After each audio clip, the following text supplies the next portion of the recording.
श्री सीता रामचंद्राभ्याम नमः। स्वागत है आप सभी का हिंदू ग्रंथावली ऑडियो बुक चैनल में। 68वां सर्ग। राजा जनक का संदेश पाकर मंत्रियों सहित महाराज दशरथ का मिथिला जाने के लिए उद्यत होना।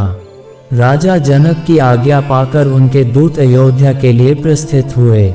रास्ते में वाहनों के थक जाने के कारण 3 रात विश्राम करके चौथे दिन वे अयोध्यापुरी में जा पहुँचे। राजा की आज्ञा से उनका राजमहल में प्रवेश हुआ। वहां जाकर उन्होंने देवतुल्य तेजस्वी भूवे महाराज दशरथ का दर्शन किया।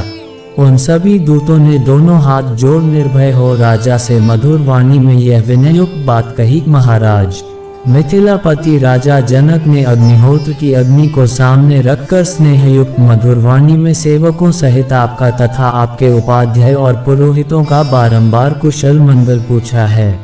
इस प्रकार व्यग्रता रहित कुशल पूछकर मिथिलापति विदेहराज ने महर्षि विश्वामित्र की आज्ञा से आपको ये संदेश दिया है।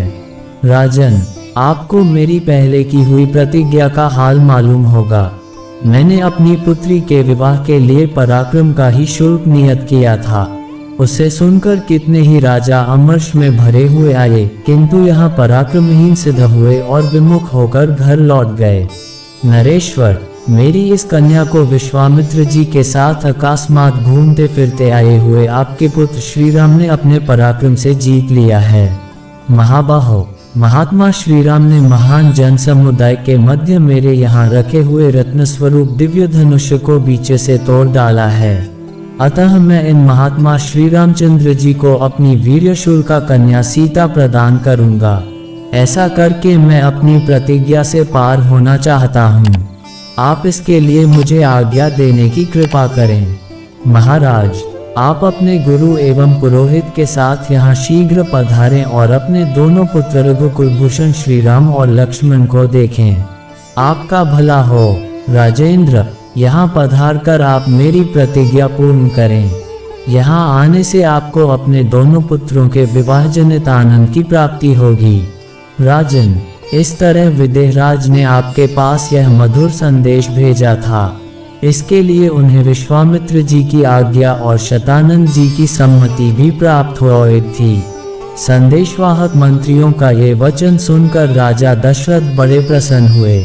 उन्होंने महर्षि शिष्ट, वामदेव तथा अन्य मंत्रियों से कहा, कुशिकनंदन विश्वामित्र से सुरक्षित हो कौशल्या का आनंदवर्धन करने वाले श्री राम अपने छोटे भाई लक्ष्मण के साथ विदेह देश में निवास करते हैं। वहाँ महात्मा राजा जनक ने ककुत्स्थ कुलभूषण श्री राम के पराक्रम को प्रत्यक्ष देखा है। इसलिए वे अपनी पुत्री सीता का विवाह रघुकुल रत्न राम के साथ करना चाहते हैं। यदि आप लोगों की रुचि एवं सम्मति हो तो हम लोग शीघ्र ही महात्मा जनक की मिथिलापुरी को चलें। इसमें विलंब न हो। ये सुनकर समस्त महर्षियों सहित मंत्रियों ने बहुत अच्छा कहकर एक स्वर से चलने की सम्मति दी। राजा बड़े प्रसन्न हुए और मंत्रियों से बोले, कल सवेरे ही यात्रा कर देनी चाहिए। महाराज दशरथ के सभी मंत्री समस्त सद्गुणों से संपन्न थे। राजा ने उनका बड़ा सत्कार किया।